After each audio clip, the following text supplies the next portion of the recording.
enumre nso ya bosa mpa yi edi free adwumadie na se ewo ya meja woba ene sunsun konkro de mu mo amuji trinity no die no mo kan ame mo so amunyi ndi nso no. In the name of Allah, most gracious, most merciful, praise be to Allah, the cherisher and sustainer of our lives, most gracious, most merciful, master of the day of judgment. Do we worship and thy name we seek?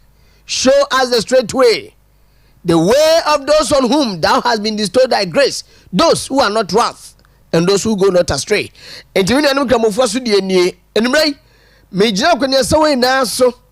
Na mama wajo mama kwa banso ete aba Wontumi radio 101.3 and Western Diamond TV and enumre exactly 5 minutes past the hour 4 enumre so yakopon ya dom yasabo akwa no wapone ni nyansa ne kakra wode amaye se yeso yemetre fidie so na ye no mienu eni nkomo emfanfa wo man Ghana eho the then Gold Coast enne your friend Ghana no yan dwendwen wo man ho san se ye tete wiase mu a de menu mienu yenya ye no eyo man Ghana empo se ye tu kwan ekohyemu sempa ya sa ba yenchi san se kuntu ye ya ne chia ana eba enti ye ba ye man na draw because the country is very sick under the NDC's administration currently.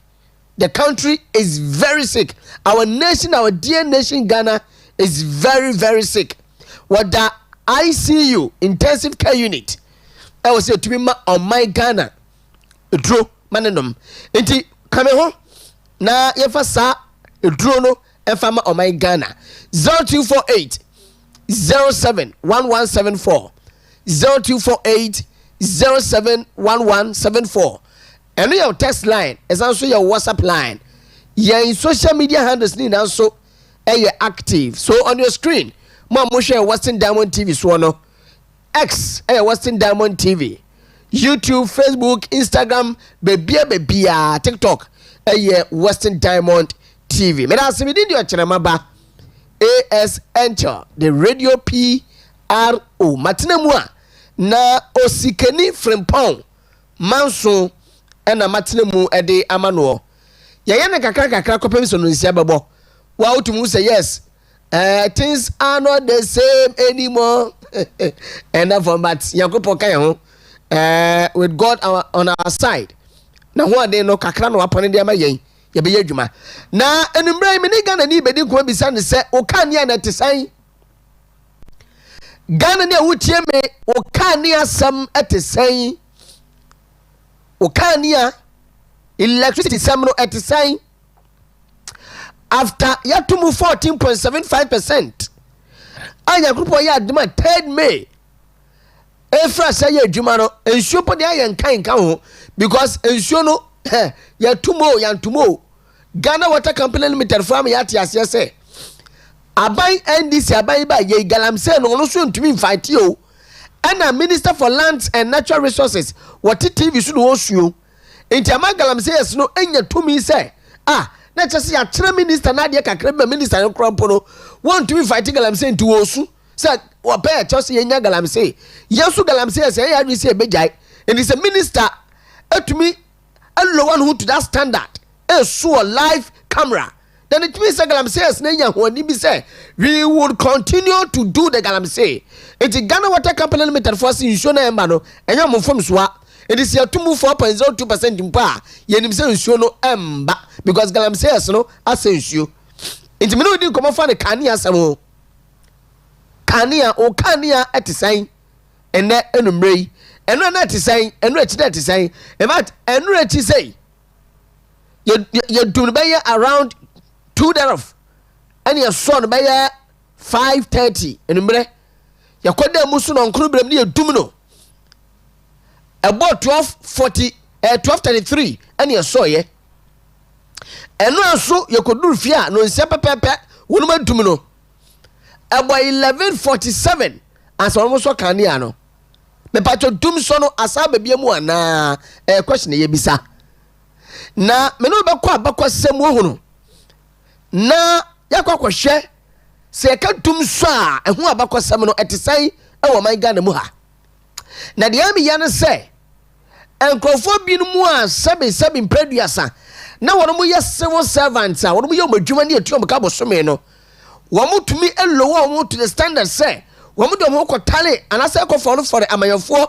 ebe kan sam bi de che Ghana for say because of Ghana for esunye ema wohwe electricity tariffs a somewhere 2013 87.7% bia 87.9% bia John Dramani Mahama what to Ghana for so say yentua 87.9% wabra na kane no krampo no enya dwuma no yenya obia no ye civil servant a we PURC for public relations officer na ya chempem jantoa ne we presidential staffer we begina ka kire Ghana for say esan say yete electricity tariffs bono so from 87.9% Ghana for kasa ya me yentumi antumusa amount no ete so ba so a little over 57% no enu na di dum so no edi gina mu so 2013 up to 2016 4 years of dum so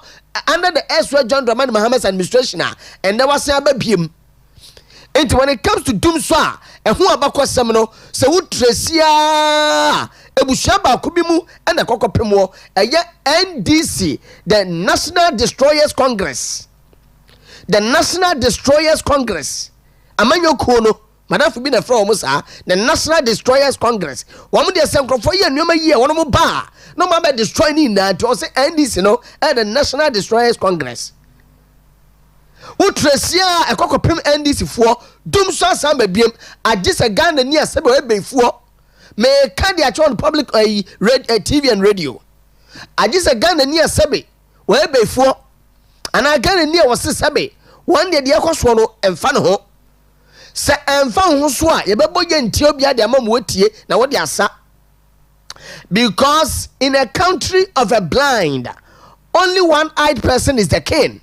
Omanya ye na ni frafo no sabe ni anani ba ko pe ewo ho abako na bo no abia no kra na eho na tesensi so no san ni pakro na kire no hene na siase ye ka na so anka bia ebebu abobɔ o se duambo mu kokuo nwuro asam ne ye ka na so nka bia se ni pe na da na mmoa na se wanda no ho abua bia ye ba be kire ware intimo da mo fa manyo sam no enfa katakamani saa wo manyim na ensa nuama ngi nuama mfangu na mani etim no sadigu a menu mienu ye ni baabi akwa ha ukwa ha ayapuna ho ukwa anso ankrofo na mo kontokwa ukwa onim tintinso ukwa kotopo eponim so there is nowhere for us to go and it ye titire mani ye yes show mani ye and na me fadwuma beto me ho so with the entire crew ye kwa bante so ni Ghana fo kwadi komo bisa mo se Ghana fo mususu so dum so na samba biemu anasa John Dramani Mahama His Excellency na enim do 2013 2017 no sa papa na samba biemu ti no by hook or crook, by tender, by vibration, by Facebook, by WhatsApp, by Twitter, by Instagram dum Sunday dey ebeba Ghana fo no ekasaye enti no MC Fonfa 2015 report no that is 2nd February 2015 Monday 24-hour doom so wars of Ghanaians intensifies 24 hours doom so wars of Ghanaians intensifies. Thank you so much. My name is say yeah.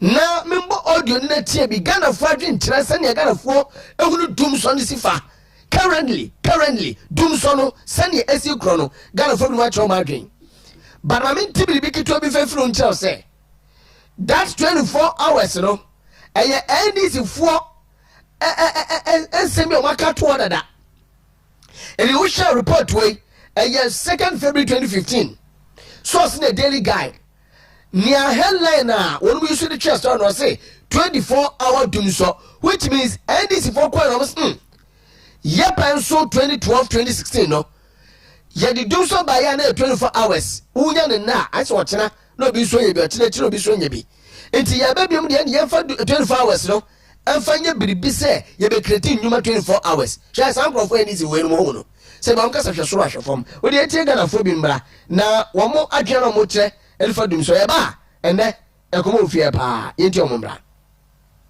Let of no more dear, one boy Bianca. I don't wear the Oka say, Oba, no more trauma, Aba, my sister now phone in America to Abama.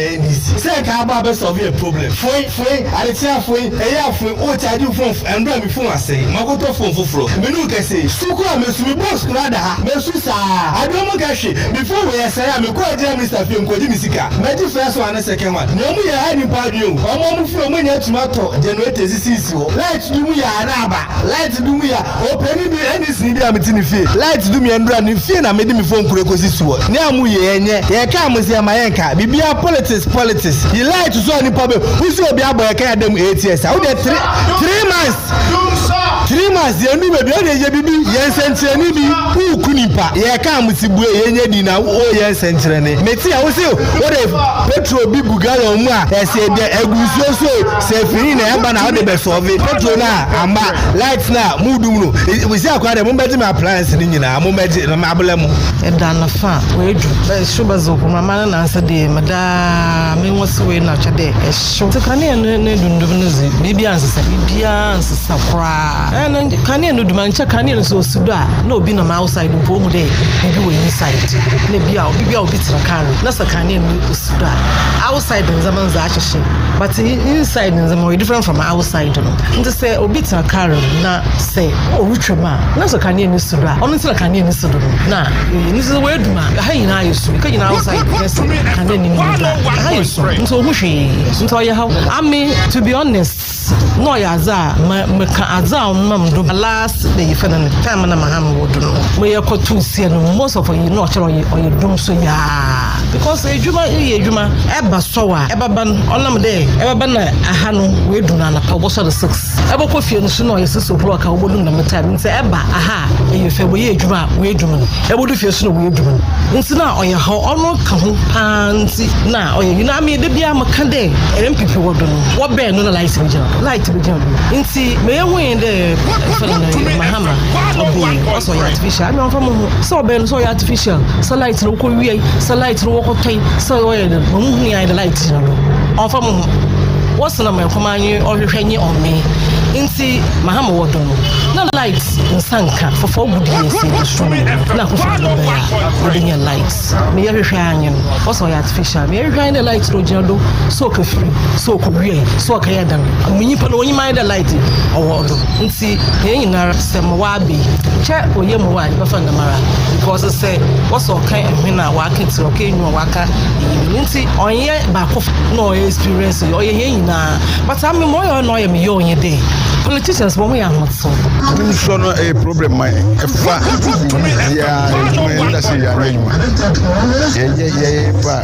of it may be night all the time. Yeah, it may be fine. Since NGC power doing so now, it may and cost. Ejuma may stuffing chairs.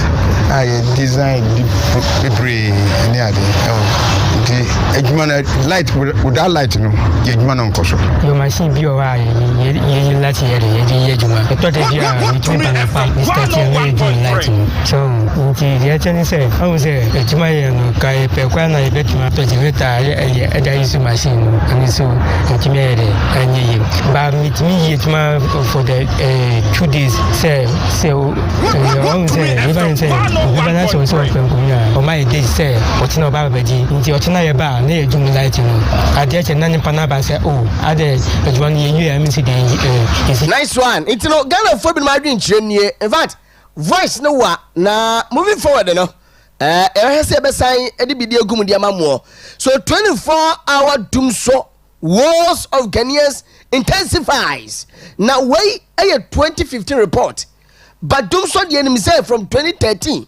John Dramani Mahama Penswa would be year 2016 Rome 2017. Now that Kufado Dr. Alhaji Mahmoud Bawumia and Pipi Aban Adaruma Romuba Yano. And Mutumi ma the generational capacity no etumi gina na so e ka ne de IPPs wo metuatua bi ne wo mko negotiations fuel suppliers gas suppliers wo mu na aboaye e ma man no so etumi gina na so e wo kania generation nim and when it comes to kania ho nsam dia obi anim say the NPP e bon homoden and the last 3 quarters 2024 mu ana issues ba ko mienu miensa bi eba ya na kane no kra no enti se John Dramani Mahama baso a na dum so I intensify no ene dum so nti ama adwumayefo ayakwahwifo dum so nti ama adwumayefo ayakwahwifo enso na nye sa no wono mote waso bi adwuma so onye adwuma mfama wo no ebia oteba abejoso yo mate esa kane ye bedundum basa yen kan che obi anti obekose menwie yo nipa no so pana de ande na ade nti o ma da na kwahwifo wadane ne ho bi anya yie oni akode ne nioma bro se yema no onim se pa se dum so ho na so eja wono de abro se yema no ebisefo be bi o ma ne keke kono e wo the power sector no emwaye na se wunya aban bi a wo ba sabe wo de atro e na beji tumi na se wo ba wan kan kran so in government kran no a ha de pa. Now let's go back we no on the 2nd of February 2025 now me matter for third one mo mfato so mame instead of the second one no. So 15th of May 2015 there was another reportage for the other one no to so mame okay remain o de manenda ho ma we answer that so me Serwaa se yama dum so I intensify our mind mu thank you eno no se yama dum so I intensify our mind Ghana so a in the year 2013 to 2016 I suffer a report bia wamu chem say Ghana loses $57 million monthly through Tumso enunti enya kanya nko yenye bi ndemu o Oman say boka just that ya boka just that all because of amammo bonia na NDC for able no 2013 rather ever 2017 Tumso ni edemu Oman is actually $57 million and that is monthly. Okay, can report here that screen news. Dr. Charles Aka, Senior Research Fellow, Head of Economics Division, ISA, was say Ghana loses more than $2 million daily. Debia. Sika no manishene. Ewo Tumso penso sabre no. And that Dumsa sabe no. Sika debia ebehwere. And the dollar no kwekọ nanim. Enti enya 2 million biam daily about more than 2 million daily and the and $686 million annually afibia due to the power crisis a research has established. On a monthly basis the nation loses more than $57 million which translate into an annual loss of 2% of gross domestic product, that's GDP. Into money atimuno so dum so ba me Okyeremaba be kame wo so account na omamuni na so sa boka e we kire bosome dako afibia no eka ye boro ene hwehwemo mo ye somewhere in 2015 a report we eba ye na me bisa se adenti ena NDC nkoa na ba mu a dum so no intensify why obi bro for why and how I say why and how? Wow. Adai. NDC ba be mu kwa bia na dum so ayetare. Asa sebe di dum so bomudua. Ya to ye kala TV akoto black and white edu numre ye hunu so sanyum esi ni mebo de amam. Ene upompo mebo sanyum de amam.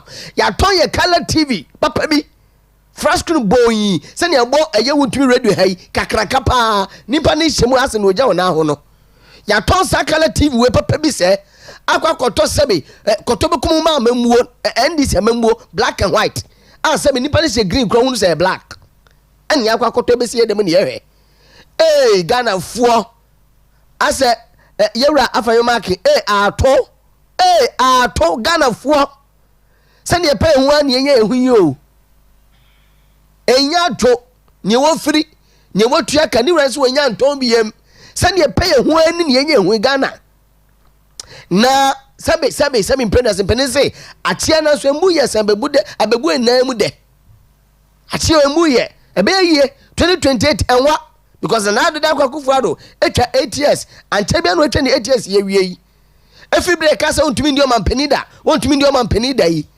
up to now etwa ni 8 years e wie enti mo ni da so se 4 years de nta ebeba sesi a Ghana fo yanko ne ko make wise decision ya me adem na se bre no so na se won kwa na de me di twa to okura wo ene dum so nkomo no me ba for last one fa to so mame na ya achampem jantoa ende waya presidential staffer ewiase no unu se o ye adwuma ni yiwonim ne ye adwuma no ne atumi fusaa so na mintie wo mo ade no ye yiwonim na ye se me yama NDC me yama NDC me yama NPP awse me yama NPP me ba fa na ya jantoa ede no efa to so ono ka sembi na report where is somewhere 2015 and na ya jantoa champem na ya achampem jantoa wabeka say because of tariff reduction inti eno and amanda the current doom so no ekoso wakasa somewhere 2015 inti wase 2013 na nka wase atumi ato inam kane abuomu 87.9%. And so Ghana from John Dramani Mohammed Tisu sa and a JDM Yabuto JDM Tisuo and was what Kanan Sabre ni enye bin the mo and so to 87.9%. Hey Mahama Onapo mama what to 87.9% nya Kanan bin the mo manyim and a Ghana for say that be we dey antware ye eno titiso and what takes about 57%.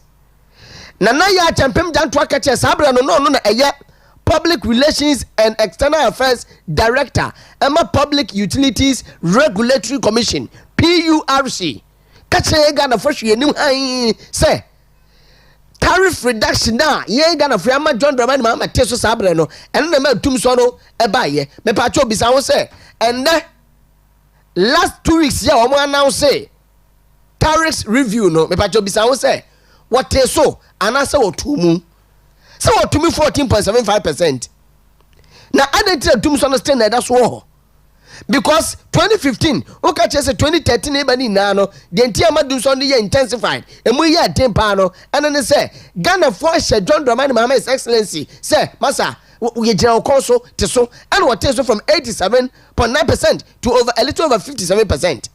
And this time doom so mu ye den and na omo ba ba mu na omo ndi 3 months mpo and omo to inam kane abuomu 14.75%.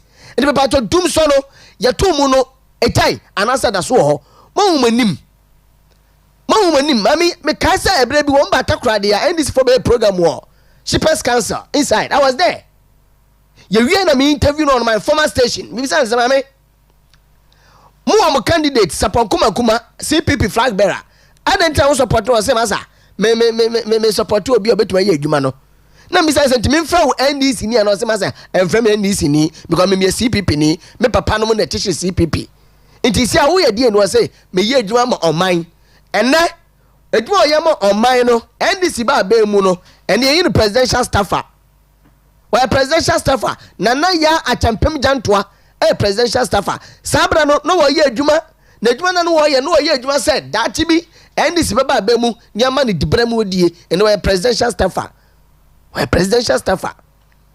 enti said 2013 mu eba tariffs na ete so nti ena dum so mu ya din a na ya champem jantoa ye bisa say ene ya mato eye tariffs mu no nyinam kane abuonu mu no eno no adenti dum so no eda so egina mu question a ene miri ebisa na Ghana for so sabe the reasonable Ghanaians a womu ne na adwene faako womu ne na adwene right ye po womu dwen left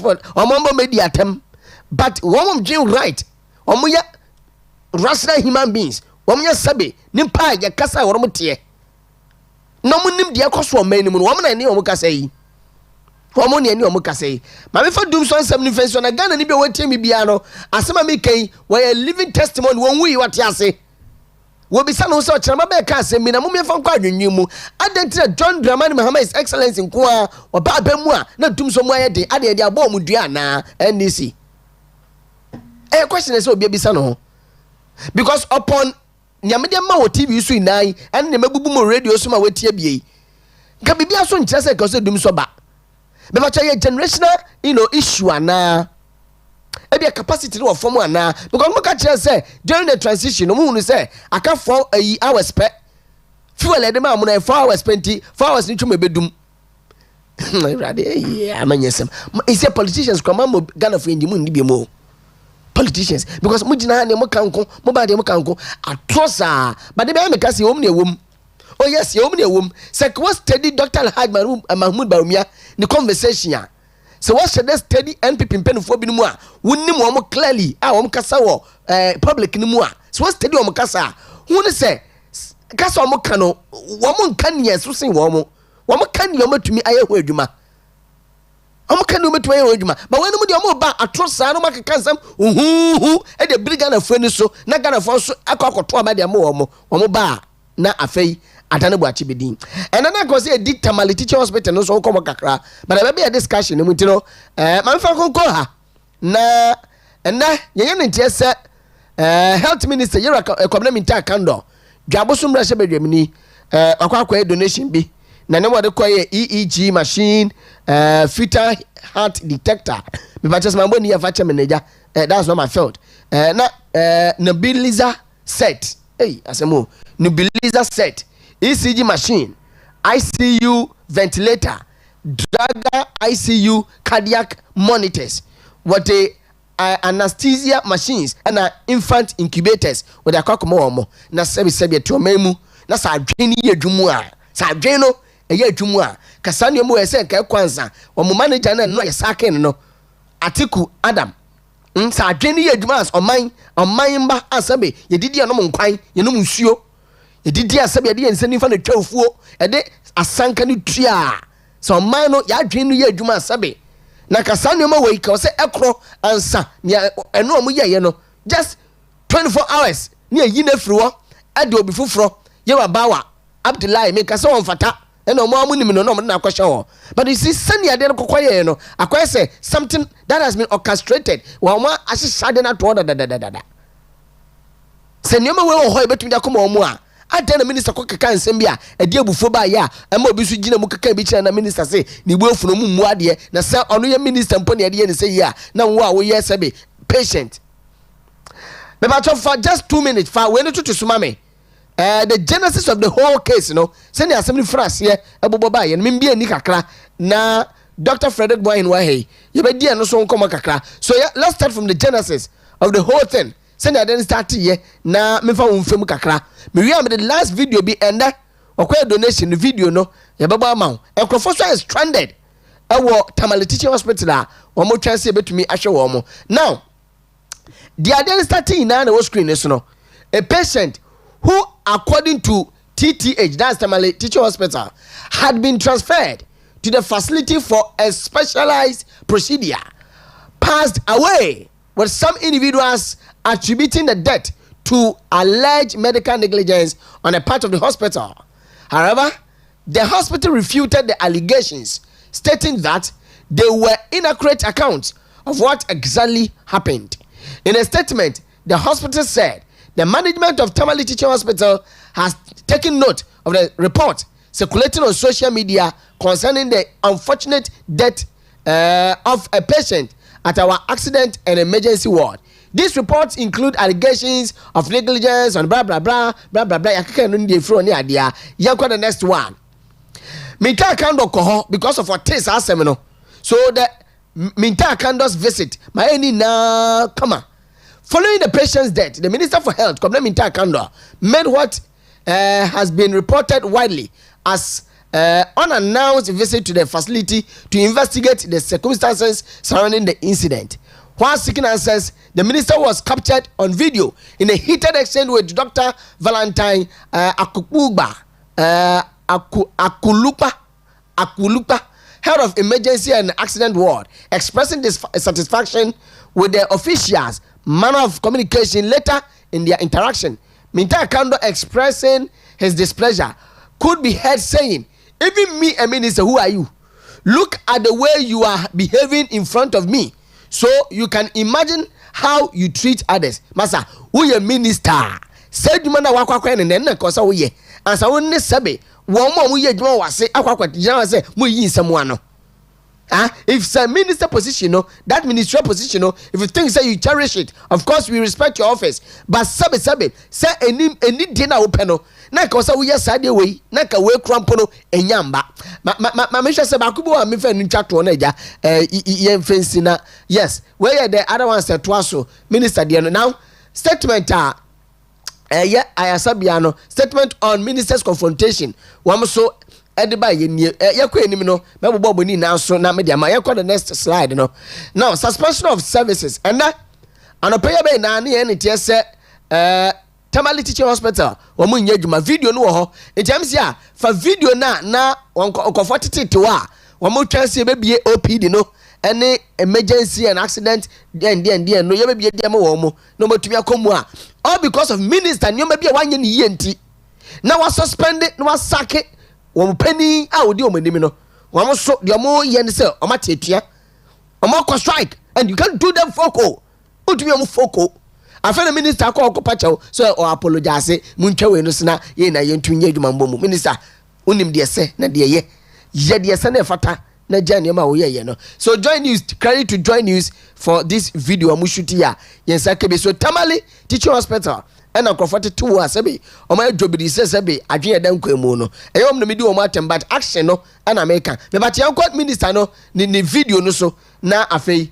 yendi enkomo 36 minutes past the hour 4 minister no voice no ni video no ebra wo donate items no na wodi a chopa bi din ne nem ne ade I ready a yentim reba Dr. Frederick Boahen where communications you must all have the assure you must all have the ordinary Ghanaian in mind that at the end of the day we are all serving the people. Assure you must all have the ordinary Ghanaian in mind that at the end of the day we are all serving the people of this country.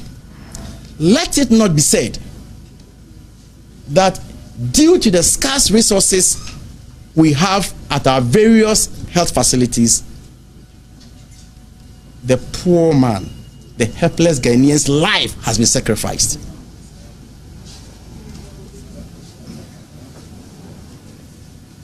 My doors are widely opened. I'm not a perfect human being, but I listen. And I'm prepared to work with everybody in the sector. I said, let's all come together and work together for the betterment of the health sector. It can happen to everybody. It happened to me when I had an accident. The first place I was rushed to was Nyahini District Hospital. I never imagined that I would one day be at Nyahini District Hospital, but I was there. And so today, sitting at where I sit, I will contribute my quota to the development of this sector. I have absolutely no intention to disrespect any medical doctor or any health worker. That will be the last thing I will do. But indeed, let it be said that respect is also reciprocal. I thank you for the opportunity.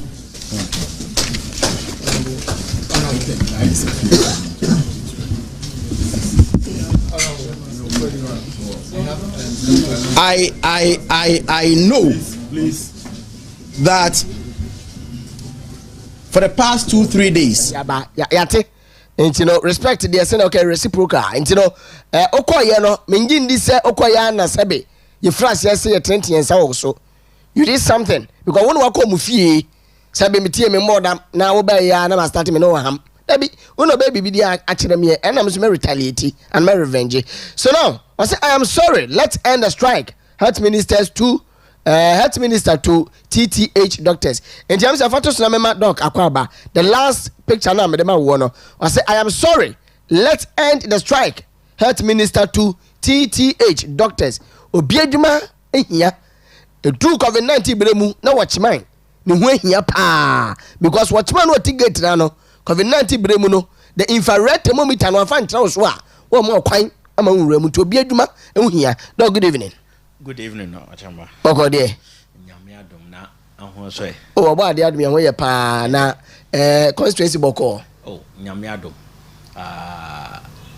constituency mudi ma memfa nchi ekese ma Takoradi MP honorable Kobi Okyeremaba na my colleague communicators especially my communication director memfa nchi aso mfa ma ho nyina na NPP for they spend their quality time listening and watching us on this wonderful station every day bi ayabado no memfa nchi ekese so mfa ma ho na nkasa achamba nyame adomala ya bedi ndase ane edeba ma twede amponya nkopon nice one I know we page on nim kakra me say ye na obesi ya yare o de grad ya che o code na che but he said ye hu no okay ti anu am nim su kakra me na we page microphone so akosoro aha why ye now if I health minister follow on ne Tamale Teaching Hospital for no omo bantan we follow of course so the crisis is here isi wo ho na wontu yankwankoye omo emwa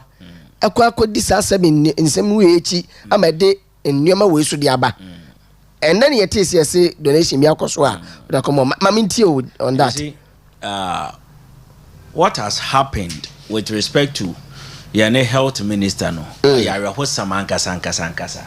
You see, I don't know why NDC probably they have lost focus when it comes to governance of this country.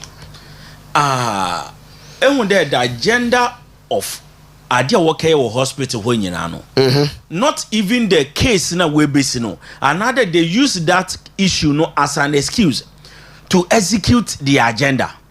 Because Papa no we didn't see no, we need no, and him that the chain no appointing new CEO. Yes. Yes. I did chain pep. And nimpa when you never be seduce ado CEO no.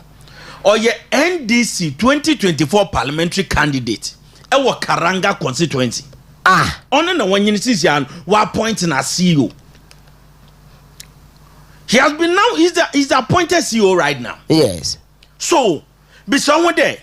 So NDC cannot find job for the man except the CEO of the hospital only ye juma.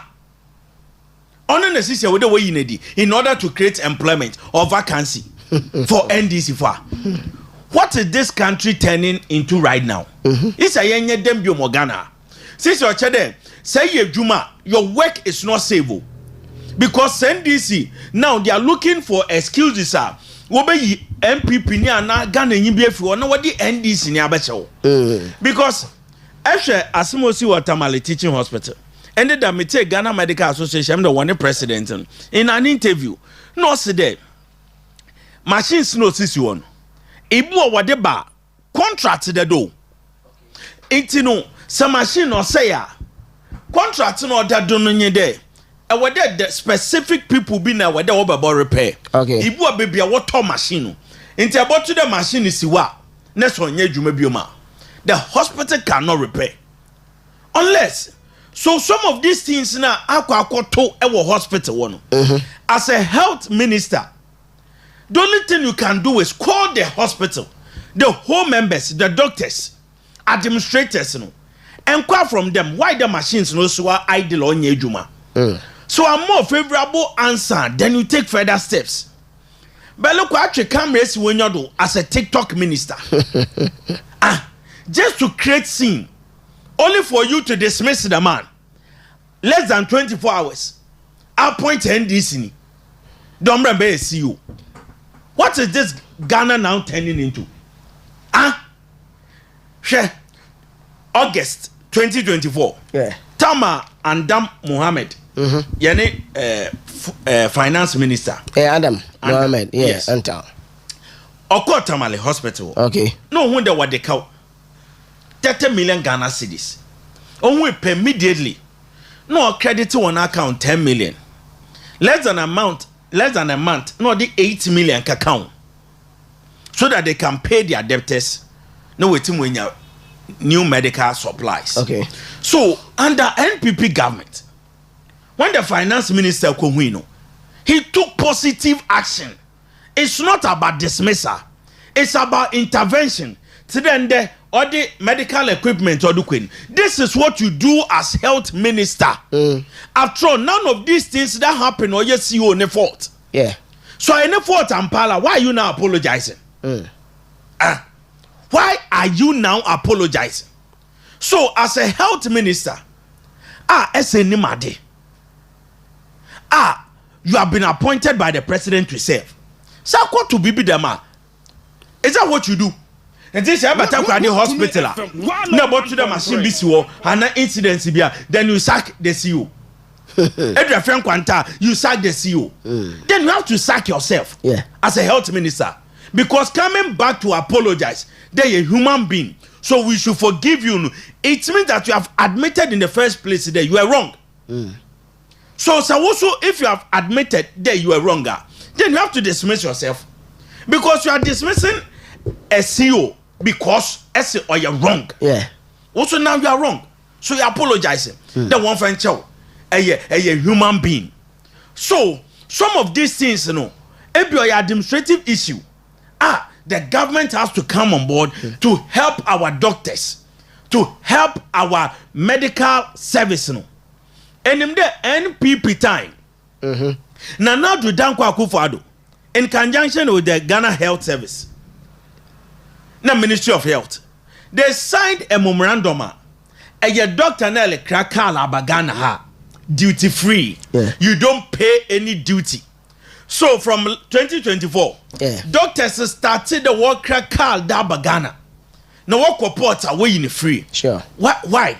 Because I'm a Ochina. So doctor in emergency na wadoko hospital and when accessibility. Yeah. And in the NDC bay, as I'm talking to you right now, what bear from 7 January pen or cancel the agreement. The doctors complained to their health service. There. Now the agreement has been suspended. Ibinuma Accra more support.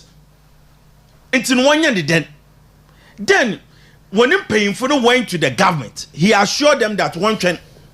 Now they will go and speak to the government, to the president, that this agreement now suspended. It is affecting our members. That is the doctors. Yeah. What can you update or the bear? Also, the government is not ready to lift the ban. So since your doctors are one car like our port, or that wins you, or be on your skin duty, or that wins you.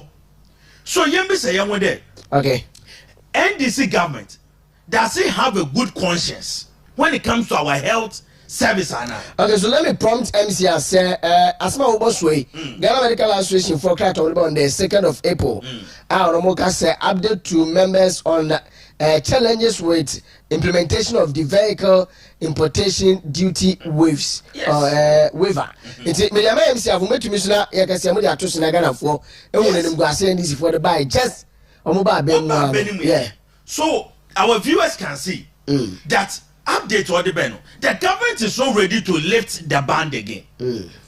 So now, your doctor, Accra 4x4, Accra whatever car you have to pay duty. Very well. So what is the agenda of NDC government towards our medical doctors, our health service?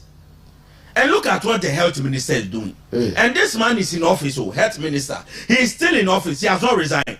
But when you're the audacity, the impunity, on mom wasaki COB, but on it your office. Obi or admit no wrong, no. You are still in office. But how when you're the audacity, the impunity, asaki see you. Now the machines never donating. This is the responsibility of every government to support our hospitals. This is a friend Quantia will see. Yeah. Echo one emergency unit one now. Anya cry. First nanka, but you see, first nanka one or more spacious place. Because of no more teaching hospital, or more a no maybe near. Yes. Sister Anya cry. First parties are on now, or more dialysis so near dear Hona now, unit no. Yes. So we be with the ama. So, if ever visit like this, what do you have to do? Yeah. You sit the doctor down, the administrator down. You find out maybe a loophole where the government can come in to help. Okay. Now, wabua. Now, rather no, so there was sacking spree because intimate create employment. NDC government, there is no employment drive BRO. 2025 budget already no. What's it this year? There's total freeze on government employment. Ehun Basentali. Ehun Basentali. Basentali sat on national television. Did Yakufu Adu MPP? He insult them left, right, center. Wontumi every day. 101.3. I quite remember. No one time you appear, but not share some military, some dress CB. Or NDC is ready to talk over Ghana. Yeah. And what can say memorandum with soccer bets. Soccer bet.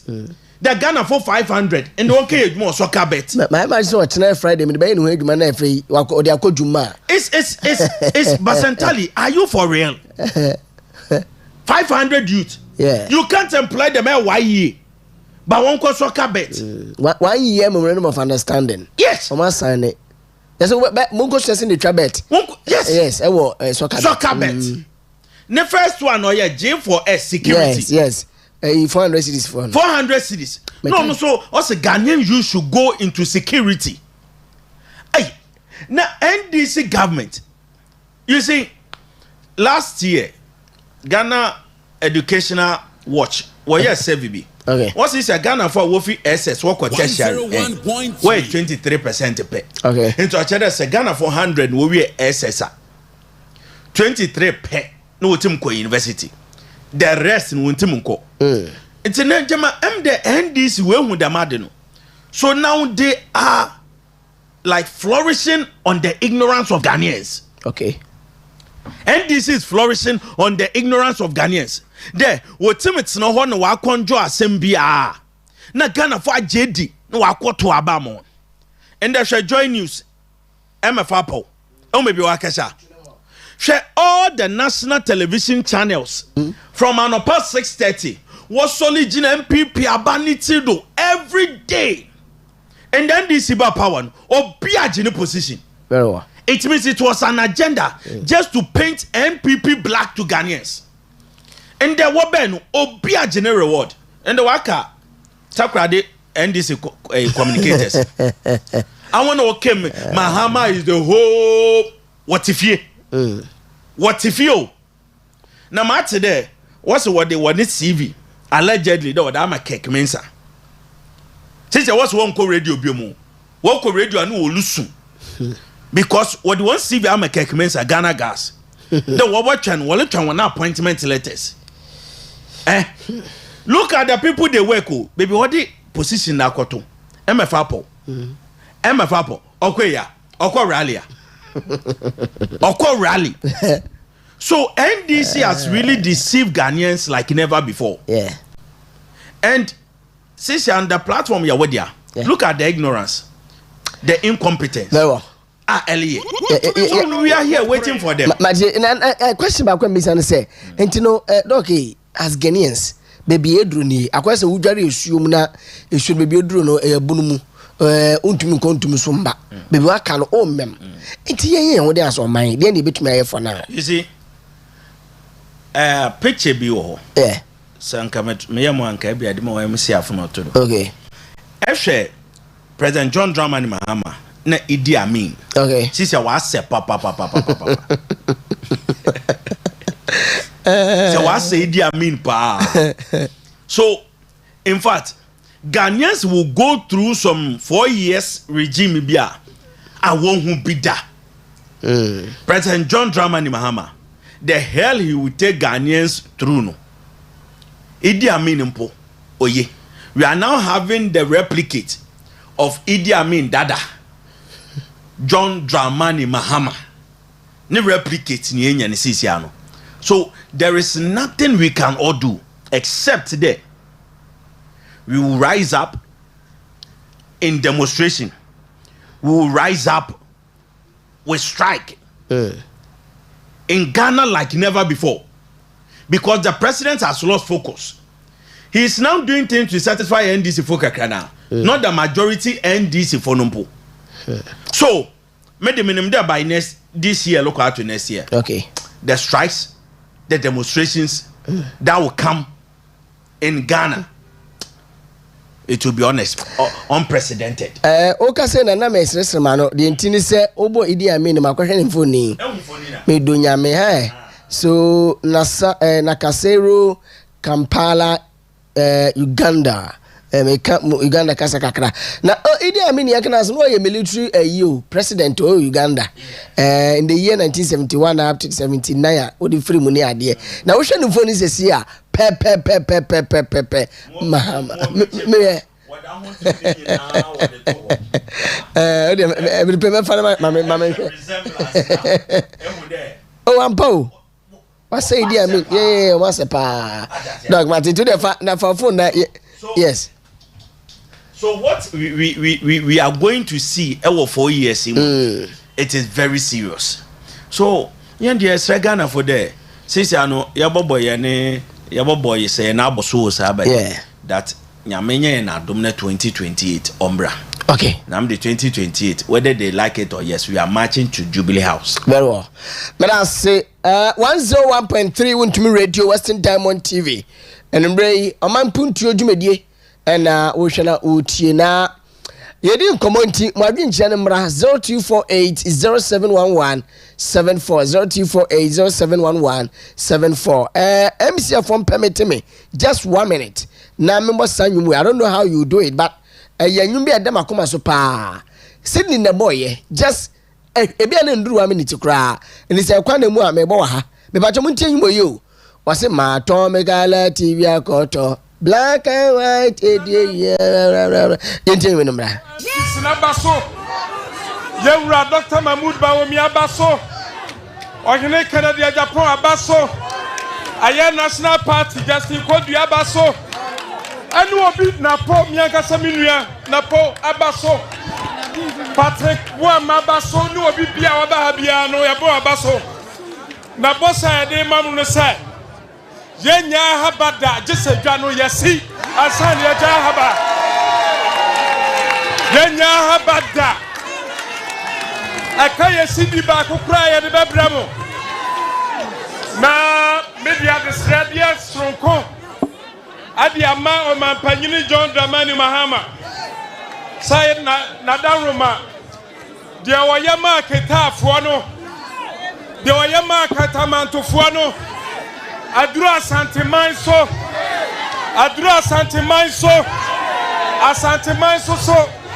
wadanroma wunum say etua tax pa eti ade ya hwehwe ne sa ubabra omubesia na omudi ase o madwuma mu na o mampanyi John Dramani Mahama enyu ne nie enyu mo ya che na so ya se sebe se wo bobra pa obrapa na bedi wechi se wo bobra bone nso a bra bone na so na bedi wechi ye bonyum bi ankriteria jinkratu efo koma nua se ye bre enkoye afedie ato akono lucky men say na boy somewhere 2000 I think say 910 level mu ho ai and what this time ne ba sa bra nso na yewra atamas na no ogina mu ye bonyum edi ma no se ankriteria jinkratu efo koma nua penny say ye bre papa na nsisi so afedi atokro no doc anyumi me bona say wudi asa dey me boy me na wudi asa na je fun we relate to the doom so yes we are having this year no Apple fitanwa e we dey fro bi otu fie ben ho the light wo ha okay anya dam dia the light we doom light and say betena tan obo 10 and ekwa so I was relating it with no crisis na nice one yeah name no e baba doom so no sisi enche back 14 days left me crowd 13 because in netwem aka 13 days aka say de beka John Dramani Mahama the number of days we do abemu na aso 120 days no na ni social contract on the Ghanaians ekoye apamo a wase on Ghana for okro bebre no na ye susu se wonyeye na kuma bi nso na yesu se wetumi aye no crampo no question mark assign ewo ho eno me di sankum ha at the social contract no they want to me yeye so far e do tutu screen so nti atin sem se for message man ye kwa enim no wo de beto so to you amembo ye bu ni sesi yi we expectations 120 days no who ni say esisi so ma and I say yo before I start enim there ended that Wachi cocaine so. 4 suspects have been arrested by narcotic official. Intercepted a cargo being packaged for shipment. The cargo destined for the Netherlands contains substance suspected to be cocaine. A total of 73 slabs weighing 89.74 kilograms were seized. Wow. So, Mr. NDC ba power. Aba confidence na Ghana for. And now the nimpebi nyamo sodo tim do cocaine or the nanto Ghana corridor imu. First cocaine yenten hoshe. Second cocaine yenten hoshe. Third cocaine yenten hoshe. Fourth cocaine. President, please, this is not the country we gave to you. This is not the country we gave to you. No. Back to this issue of 120 days, or 14 days. Yeah. You see? All right. I made the message, man, 20%. 20%. You see, President John Dramani Mahama and NDC for, they were so bold during the campaign season. Now they were bold with lies and propaganda. And what team is so they sell their message one grassroots no GD. And 100 days promise. Yes. 90 days promise. Yes. Now 120 days promise. That's right. Until the sending nyina kabumpa yelesha 120 days the promise. And we can all see that the president has failed totally. He has failed totally. Okay. And Mete Asiedun Ketia on an interview. Also, NDC have failed when it comes to the oral operation recover or loot. Asiedun Ketia has admitted that they have failed when it comes to oral. 101.3. President Oba, they will arrest Obia Wedi Ganeska with the setup of oral. And they are 120 days. Which Ghanaian waiting watching? Our court in Pusisia. Mr. President, which former appointee no our court CCR and the Edubuahin we see with the Attorney General for defamation. Yeah, we're going to Yes. Now, former appointees now they are taking the fight to NDC at their own backyard. And they will sue Attorney General for defamation. Attorney General, Nimpa, you are coming to arrest former appointees. Now people are suing you. So they have failed when it comes to their oral. They have deceived their grassroots. They have deceived their supporters. And Mr. President, you have failed. You have failed totally. You see, one thing they talk about was the fight against Galamsey. Sure. And since with the NDC government has also failed when it comes to Galamsey fight. What's it within 120 days? What the total ban on Galamsey, Baba? Yeah. Within 120 days, they will also declare state of emergency. State of emergency. Nice one. Within 120 days, will be repeal of the LI. Yeah. Maybe so. A NDC supporter. Have you experienced the total ban on Galamsey? Have you experienced the state of emergency? The repeal, no, have you seen it? No bia no wompo nyamehi kese ka Honorable Amakofibua. This man, he stood at Parliament at the last State of the Nation address. Yeah. No Sakufuadu mese we bumano. Yem shomwe de mamo bia mbuman de mese Sakufuadu we bumano da. 101.3. Obi odi free SHSB. Ordinary presidency to line. Or restore teachers and nursing training allowance. Freeze unemployment by offer Ghanaian workers. During COVID, Ghanaian workers were being paid. Ebiniminya free electricity, free water. Ama Kofi Bua shepa paying him catch any day. He's the worst president we have ever had. And thereby, I'm sure the whole Ghana, only land and natural resource minister. What are you doing?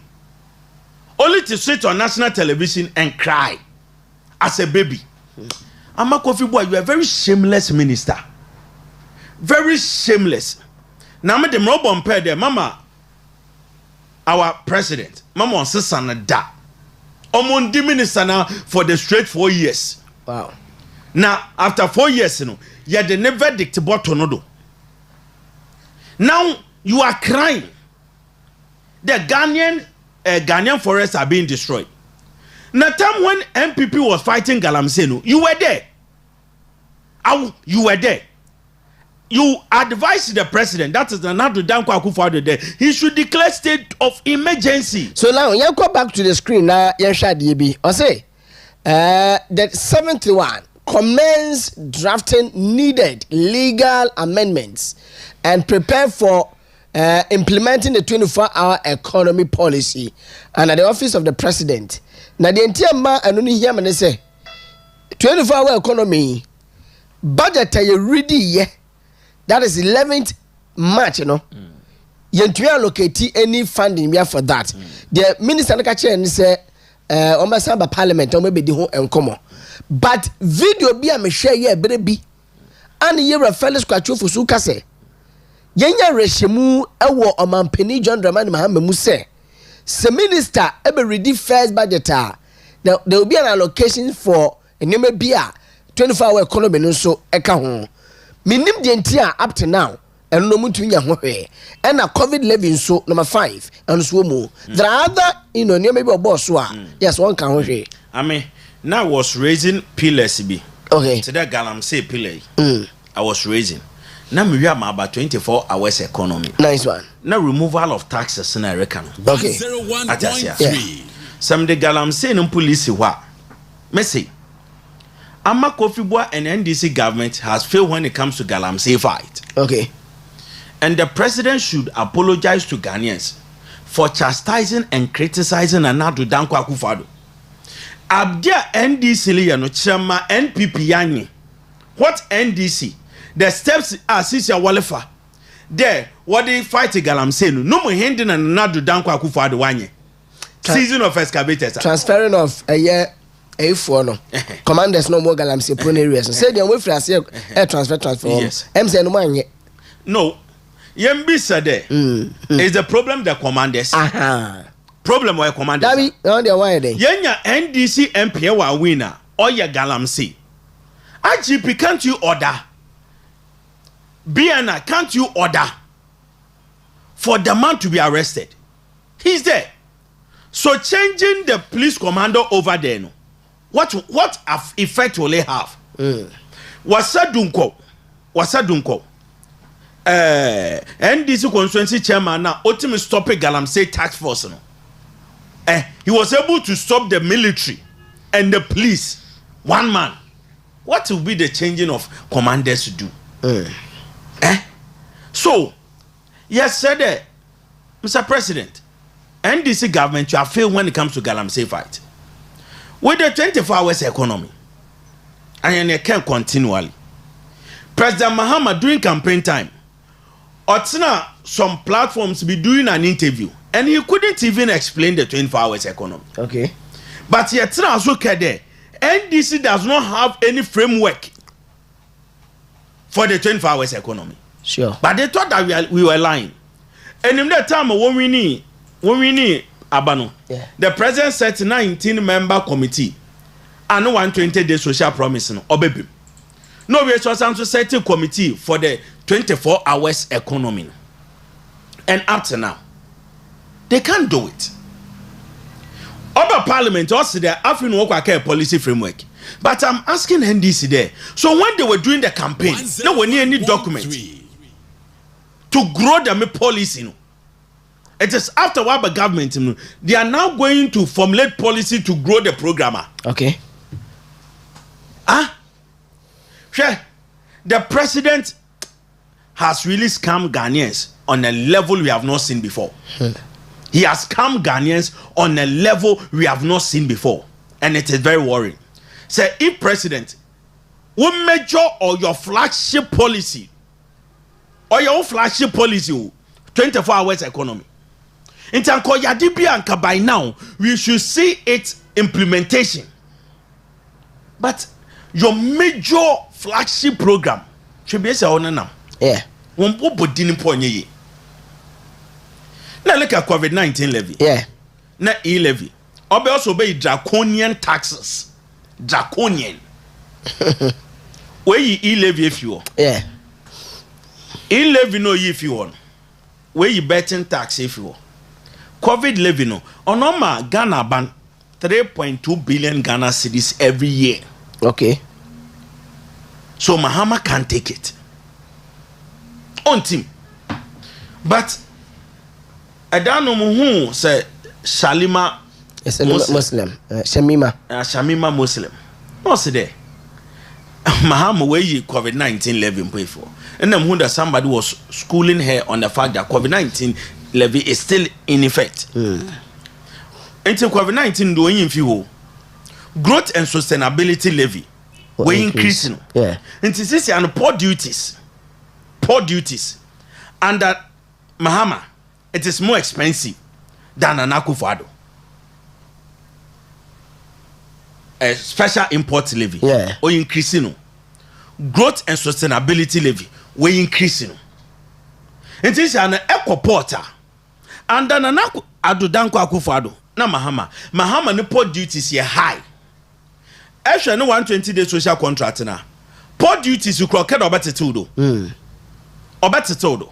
Now we are industrial and agriculture machines are also important. We be duty if you work. Yeah, duty free. Yeah. Go to port. That I want to way important. Is it free? Port duties were before man. People are paying higher port duties than Akufo-Addo on a time. No. So, say you look at the main 120 day social program now. NDC government has really deceived Ghanaians on a level like you who be that. And I don't want Ghanaians to forget the deceiving of NDC. Mamo piano free. 101. What NDC is taking us through, Mamo piano free. Sisi anuchem. Market. The NDC by government. Now make oya hin. Sisi oya hin. Okay. The food prices under NDC wakufuma during another danko Akufo-Addo na time na ko join news anopa wotim the bread eatim the kenke what the baba ya analysis about the rates of food prices are going high. Okay. Since Mahama Ben wa befoma I don't know bis since kenke mpo binum bon 10 cedis. Sure. 10 cedis. Ko yeni supermarket yala. Semade no bo abofom sisia. Food prices is still increasing. What have you seen? So the promise or the share Ghana for anabo show the share Ghana for no. President John Dramani Mahama has failed Ghanaians. Well. And NDC leadership should have the kind heart to apologize. Okay, yeah, never go kwa. Me da say for no see mama. Na me for message be in film na fe yen to us. All right, me da say. So that is Dr. Frederick Wire, you know. And bre ye din komo. It was also the number 0248071174. 0248071174. Okay. Medinka kache mu bi se munya boche mu teacher break na yen eduma na ye nti we so be didi atamu a ye no e will be kapa. Good evening, Radio PR. Most Ghanaians, including majority of the NDC members, are very disappointed in the way President Mahama led NDC government is running the affairs of the country. Unemployment has increased, Galamsey is on the rise, and Dumso is now back. Ghana will work again under NPP come 2028. Best regards to Honorable Catherine Ablemafeku, the next women's organizer, Chairman Otis Kobina, and Mr. Colin Sarr, the next constituency secretary for Escado Keten constituency. But what often fetch me? A brand should see a form course, no, Medasipi. Sawatia, don't expect anything good from Mahama. He has lost everything to. Oh. me pato 223 you stay the mama why na making come messages 223 just on one thing you make a cry mwana mama messages ni tikemu no mwa ya mohwe ye mwana mama messages ni tikemu ya kampana mu fresi musa e just say munya abotre mama ho why e pa mo chawa na making come messages no from Master Isaac Kansas City and we free okay I'm sure we so Eddie na maintain so free Mahama is just beating about the bush Jimmy Tardy and also the way Eddie free Munso be the family personal line so but I am for message no and for one line 0248 071174 na making come from mama say the health minister has apologized yet to just confirm from yakasa semino say we apologize so that is nkoma yeti in there enumre now doc tie voice way na ewia ya ba be de nkomo me da se Ekofo mo yere de o mambo obi ankai ade o mo yere de o ka say oba mamma to ama menu me ho aba ma sesa me na afo nyina me akoto aba ma ndc say ka sama sra ubio abrantia bi afrade Kevin Taylor o se wo kasa de man na nu dai abrantia bo asanteman ejoi mu si yei amanfo di awrahuoi be mai soria odi atiami atam be mai Kevin Taylor soria ewo wudi mu odi jadifo atam odi asanteman atam yewra mahama odi kramofo atam yewra mahama masraw sese campaign atam una uya gana mampanyini enti yempesa basa bia besie yempesa basa besie abatu na twam agese 2028 ni abatu baba enti ade abeya hruba ade abedi dia santeman atam ade abedi di yewra tam die yewra mahama abane sa yempre yempesa ubaba hasai na uba yewra ha no na santeman ya bochi say ma onko ho anuti ana o mampanyini yasra wo sai wo mu didi adwadifo atam no sabe anya wo mu na bese ha entitiya ya titiya ne sai ayedum so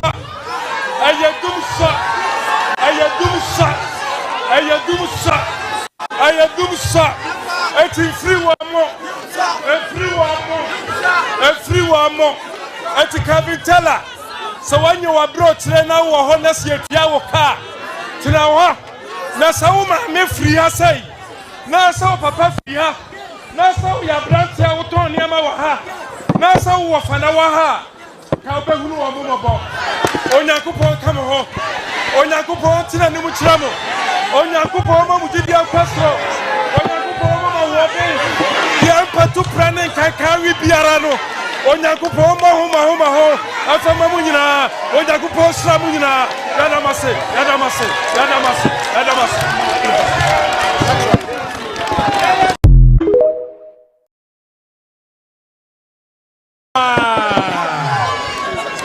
na so kama tu asempa no a eye etue aduonu enum enchichemu aduasanum ose adano meka kire wo se akomode me no ama mi bibi wa mama duane ani ejaba be se ya sauce wa mama mashayan ya yare wa me sika amfa nko ayansabia na dia MPP fo ayei ya dia as a regional chairman Midday party nana mu bo MPs na baso yewura Dr. Mahmoud Bawomi abaso Okyeremaba dia Japan abaso Wontumi Radio 101.3 Western Diamond TV we are making headway yakwe nim ewo nkomodie nim na doc voice awetie ayeye na TC kromo ekoye sa vox pop yi anya obi asem wa na ekoye enom kodi nkomo bi se o say how are they coping with the current power, that is erratic power supply, no, doom so. And me je bi kura we chiri. So we can know shipa. Mami tio. You see, Tama NDC ba power. Especially John Dramani Mahama from 2012 to 2016. Yeah. And when they experienced the same situation. Okay. On the word doomsono, Wikipedia, they adopted it as a word. That doomso. Because it became part of Ghanaians. And in that time, John Dramani Mahama, Wama relief CBAO, Wama torchlight, Wama battery, Wama she. In the midst of doomso ninyanano. Now NDC government were telling us that session any light for any lighter and then your light in charge of phone a quarter yam. Quarter yam.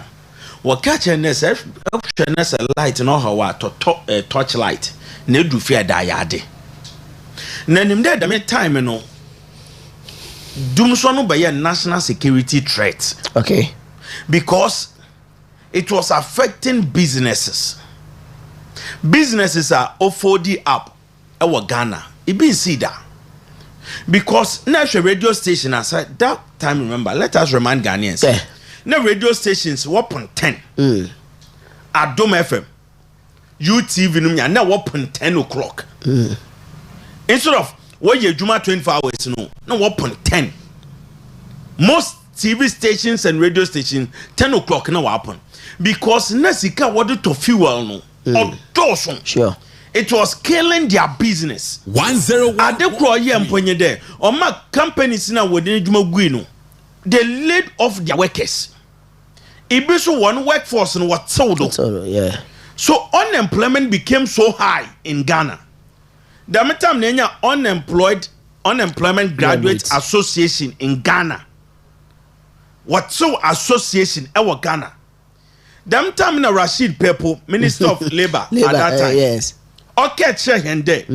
Say University ne nyejuma.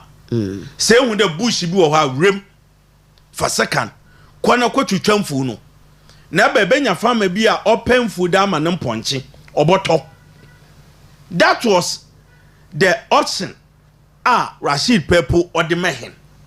There, ejuma se nyejuma kwatwetwamfu.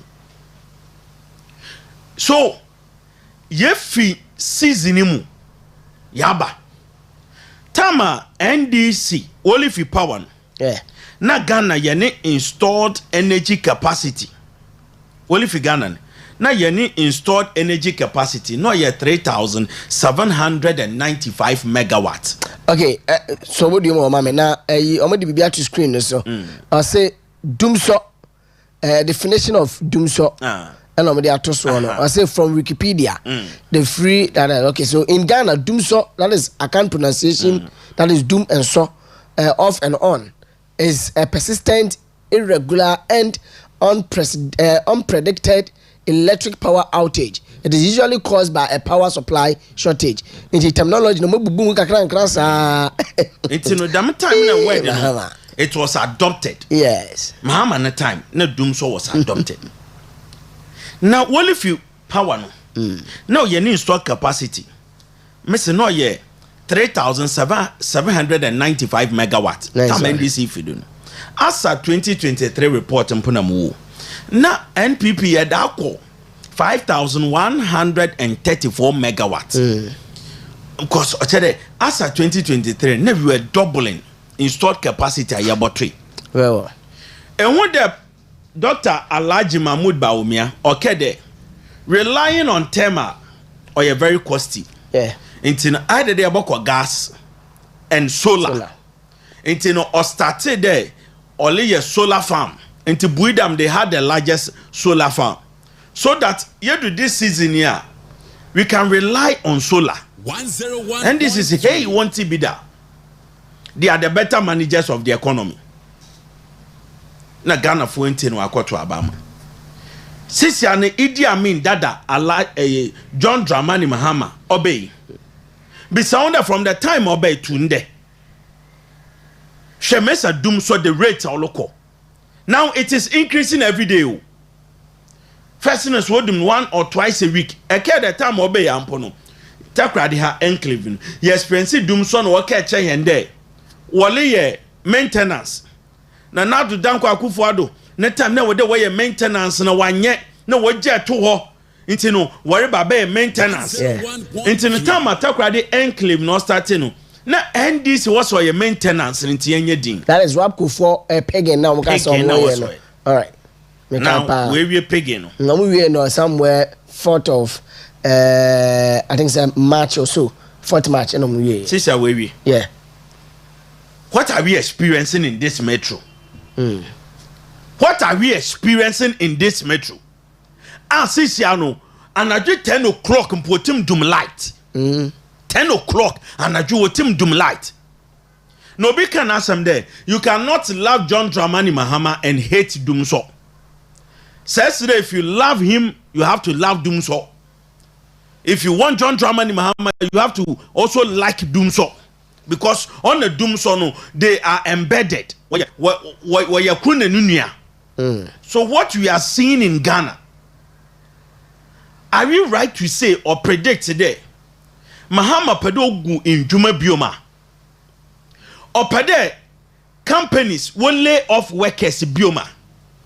Where is the president taking us to when it comes to our energy matters? Share a doom PZ. Yeah. Ijaya Oshiwi. One eyewitness. Also no polibo boy no store. No way doom light. Yeah. Into no panel light in the beno. No one there. Light pole no or the spark. Okay. That was where the fire started. So most of the eyewitnesses are attributing it to Doomso. 101.3. Call Ashanti region or your west. It be the light out him for 3 days. Menim there be obilishwen outside Takoradi. Say boy phone lines now. I hope that they will call to confirm what they are going through. The kind of treatment that they are going through under the hands of the president. This is the man also there. Mahama is the hope. He's coming to bring us hope. This is the hope, Mahama, you promise us. This is the hope, as he said, they promise Ghanaians. That is Doomso. She sended that on your den see talk a kaya. Yeah. Ended that on your den see or talk a kaya. Papa. And people didn't know how to sleep yesterday. Yes. I want to know maybe show crampon and endowment because made an abobe 3 days off. Messi. And that town and not to cry. A boom for generator was so generator. I will one shop in him. And then miss a generator no bar. Obe betima afford the generator. No. No, you've only one interview and interview. Also, only he doesn't care. More yonder ni energy no. Osido. So Yelibisa John Dramani Mahama, the president, Ayatu Abamo. Why are you treating us like this? Why? Why are you making us to suffer just like that? Now businesses are under the brink of collapse. And Yatu Abaso, I'm a president. What? Since I ain't then. Since I ain't then. So, Yelisre, energy minister be yesterday. Ye jo 5 hours fuel. Sure. Enti, a Jessica, they look at quart of fuel aba. That's a quart of fuel aba. Fuel na quart aba na. A quart aba fuel no wahin. Sa quart aba na se fuel no wa. Then why are you experiencing Doomso? And when they say John Jinapo is very silent. Yeah. We can't hear him now. I quite remember Akufo-Addo in the time. They beyond the Joy News.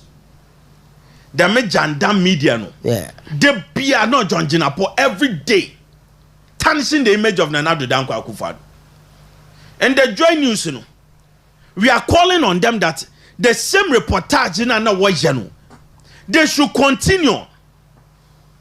The same reportage, you know, they should continue. Because Ghanaian businesses are shaking right now. Can you imagine that a welder and there?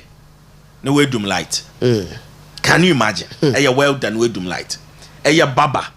Now we shop what town. na wedum light nde ebede na akofie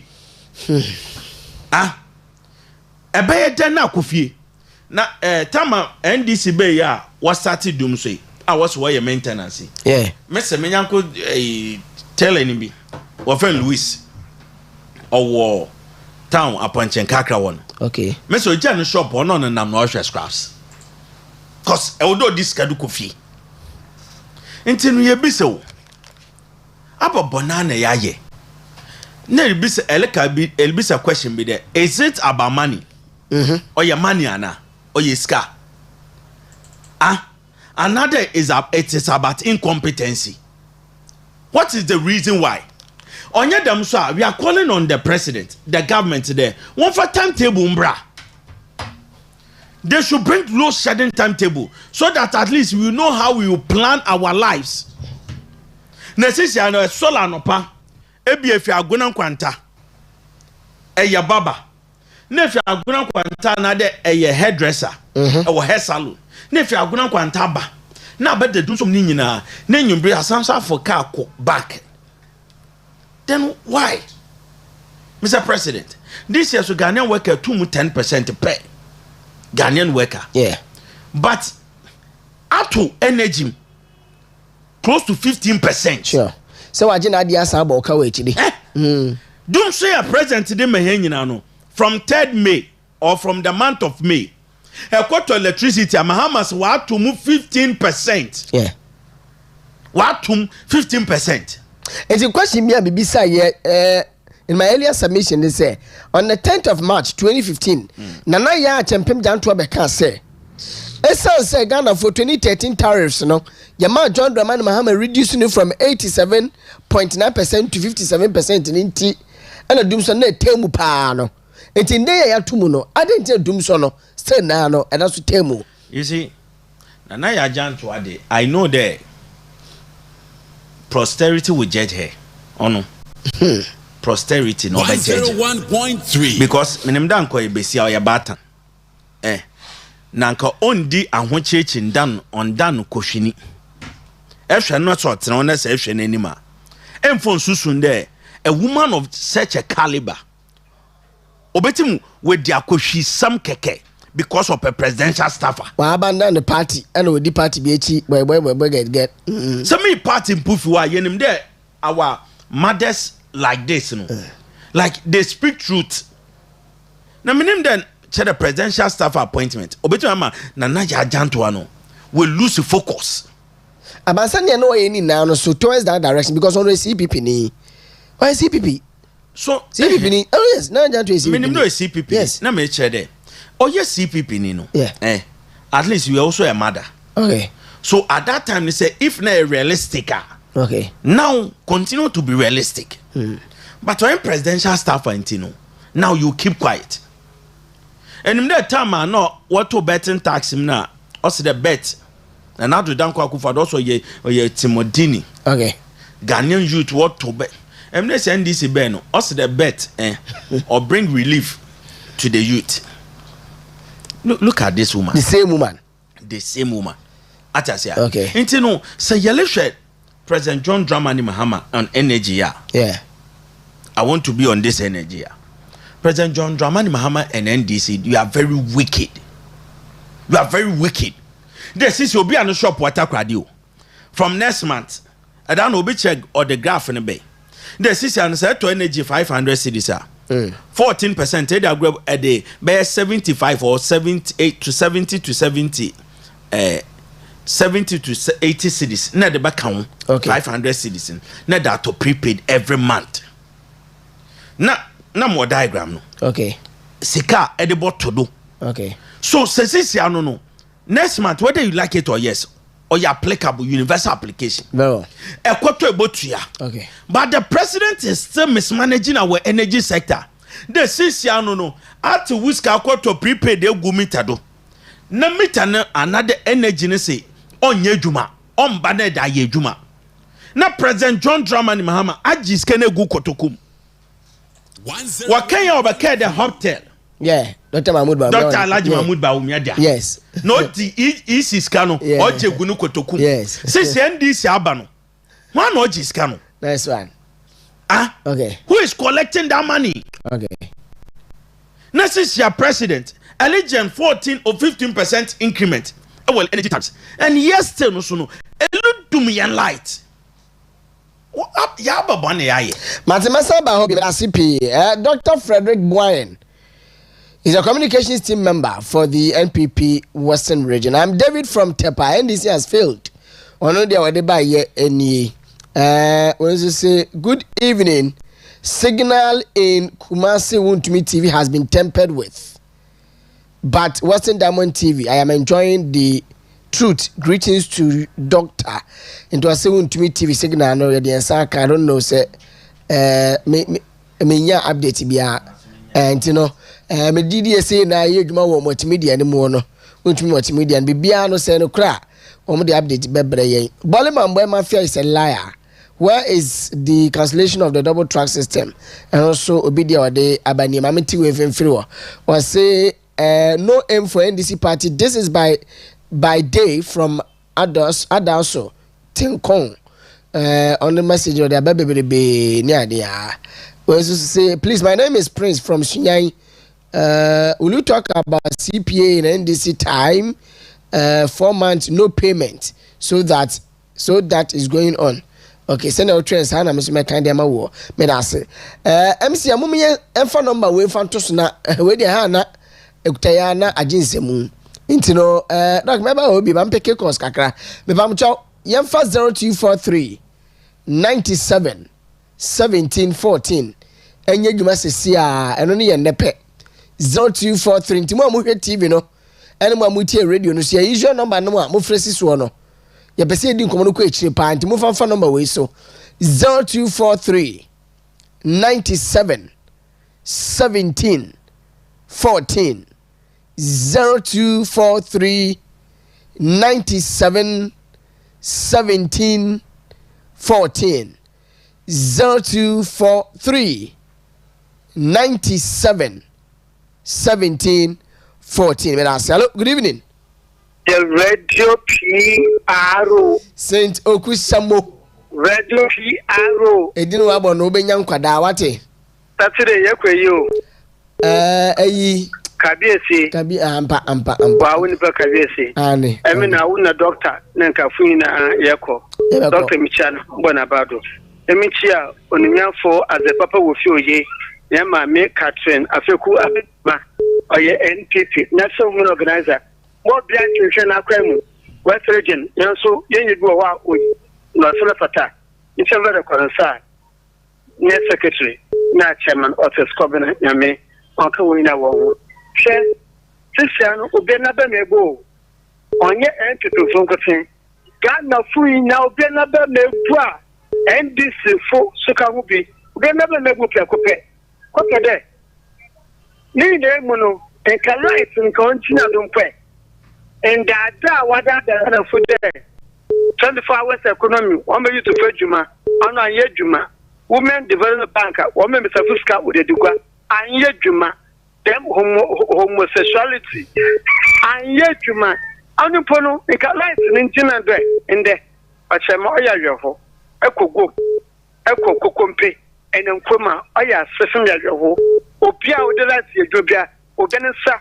Name chade e dadu ni bepiala ya sofem mama abada the Ghana fu bebre e besere antipefo nake ye humbom at all levels na ye dwumaden e Midday the year amembu fun all kodino Ghana for was so NDC amembu fun bodan fun do 2028 Ghana for too much MPP nsem na ya sua Ghana Mpuntuo juma se Sintoku Shambo. Hello, good evening. Hello, good evening. Good evening. But low TV set, mammy, why not team of phone or so? Come on, Brian, I'm going to my phone. I mean, you.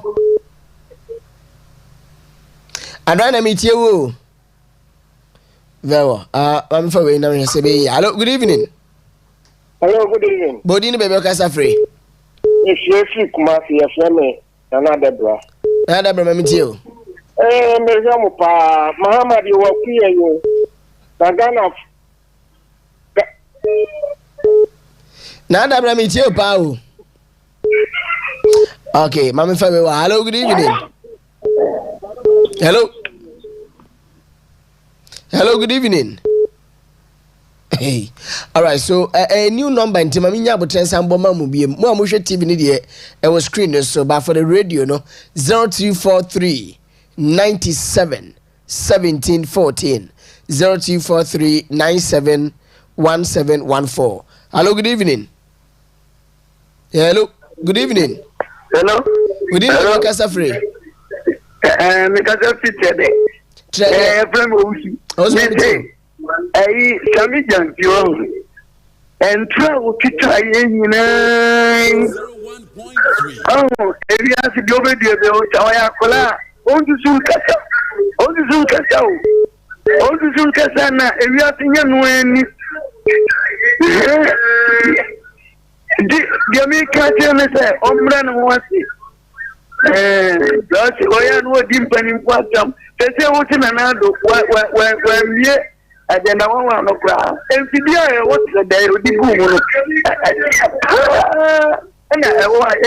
okay, Kafra, one day the way to the pa. Hello, good evening. Hello, good evening. Good evening, Rebecca Free. I'm a Casafian. Udino. Mpuntuo. Udi. And some of which are working. Udi na. Send your person Udin sem hunu radio no sinti. And I'm person Udi no. Na medin ka catch mu and my worry some ba medi din sem bi you know. Me careful. Hello, good evening. Yeah, good evening. Udin be Kasa Free. Casafi Kojoku. Udin. Udi Kojata. Mami jo Kojata. Okay, yellow blow. Yellow blow, papa. I know what the bob with her. No, no, the chair. I know what the bob with her. You call a pronoun war. Premise. Price. One what to for you about on that market. What on 3,000, about 4,500. The middle of the alcohol. But the kid means to me what they give power. If the gun of women, you have a 70 to 4 show. Then you move forward and get to CP, hello, good evening. No, TV set and a radio set, mommy. Good evening. Good evening. Good evening, Kasa Free. Good evening. Bachelor Prince. Kasa Free. Mammy Joe from Shine. Mammy Joe. Bachelor. Pesa o mo kasa fa TPA and this bapa in say aduma contact no aba wi e o setu na third batch for so so dey na kwabi na so mo ba 3 months ni for 3 to 4 months ni nya pay bia mo kana ye hu ne ko uni asipi mo fa ya mo kan Prince mo te ka so mo kan Prince ye Prince. Okay, now can be so CPN de Jama name bebrebe. Hello, good evening. Good evening. Good evening, baby Kasa Free. Me patro me frame akwasi boate me free Asante region. Mami Joe. The American say NDC 4 day and ya any to trust them and a bar power. One more buy-ins will be good many more as a poto. Shanano DSC Mampong. I just say, and you know, we yen tan. And the catch the MP before they say, one come to and that would be any bonny beer, one fancy. Nanya me buani to come 2028. Young Samra power. Now, we only be papa beer the mamma for Madam Marseille. Bye bye. I said, CP. Hello, good evening. Hello, good evening. Good evening, baby Kasa Free. What's again? I'm Casafi. What's up, man? Let me tell you. Only I train now. Tell who we are now. San Fran. That's it. Hello, good evening. Hello, good evening. Good evening. Ma'am, you didn't baby Kasa Free. Me patron, me sister Debbie. Me sister Bogoso. Sister Debbie, me don't catch it. You're going him. And me, mommy, father, come here with you. Mommy, tell lawyer, me says bad or things. Mimia, sisi ya bole bambo e masia no. Wesa ba no second coming no. Me say e yuja.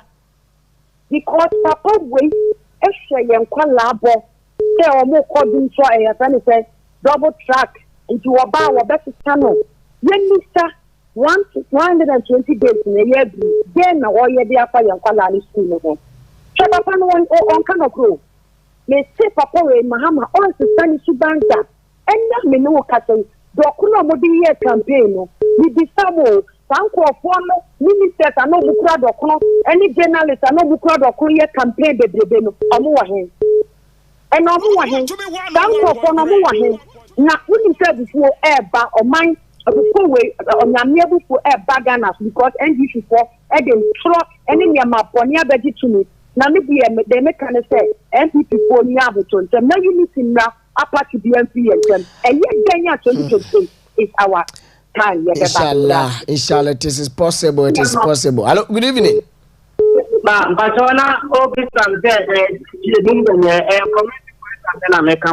Committee police. Oh, okay.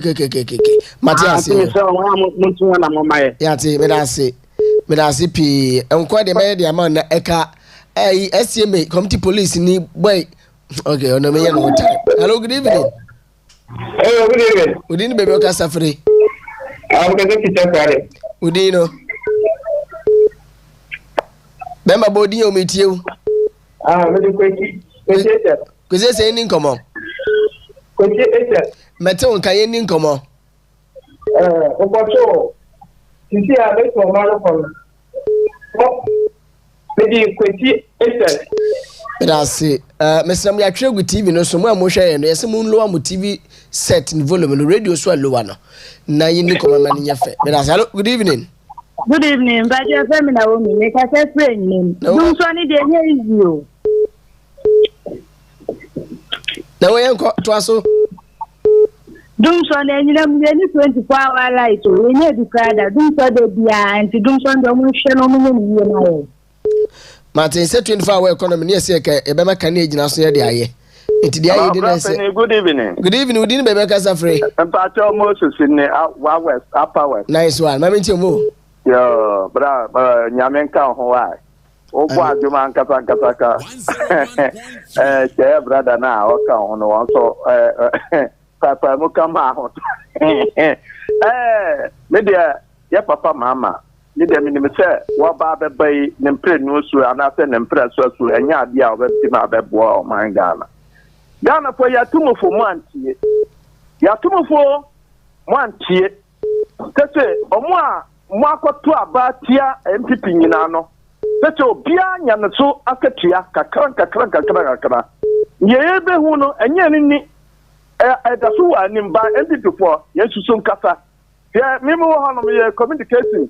Ma kata ntien wache me nya credit kura so ma kata eso me pa ba enti obia nya abotre na yanka mbom na bibia be kwaso yie ya da mo atepa nya me nchira mo nyina ya we share also for calling us from Wild West. Hello, good evening.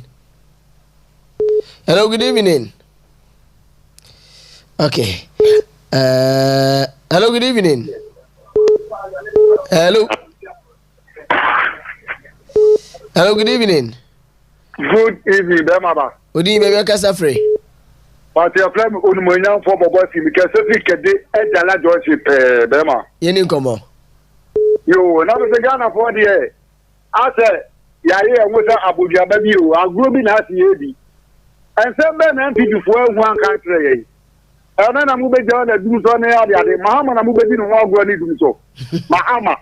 But for them, eti mi na du ba bi kura me se o mo fanye no mo so le anu mo ka ana chief justice ya yinu ana anu ebeziane ana black de be cement one bag 130 cement one bag 130 me ya yanfu a ye ti taxi a ye kaka da be ne ye betimi so ati da ni bi amo nwe ye ho o ma di di amen ana mo do mo se form of flu no mo sre na nye o mo a but the say ya 2028 there nyame be tell to me nyame o be tell to me da ma mo ni na me nyaduma and so can o me fa last two. Hello, good evening. Fine. Good evening, be kasa free. Me kasa free oboache. Bodin. Richard money. Rich any come me say Ghana for boni aye for pa ye kufa do benye pa ye de ujanfu president abetena yesua o tete yesa no emi won pa se Ghana for de enye ebonia for papa ni pe mu obedi o man su dum so aba o man penyin aba betena nya so ye duma papa si ni na ye ni anso o so ujanfu obi o ujanfu no de o to aba man sen enti e ho akotua en 4 years. Why? All right. What is the other shoe? We are not the same, sir. I wish I was so. Last caller, we didn't baby Okasa free. Hello. We didn't baby Okasa free. I mean, when you are going to Wontumi nkasa na me for invite last caller. Hello, good evening. Hello, good evening. We didn't baby Okasa free. Yes, I'm quantum cafe Sankeza. Mamintio, family. Yo, you're the Masun Mojuma Pamobo.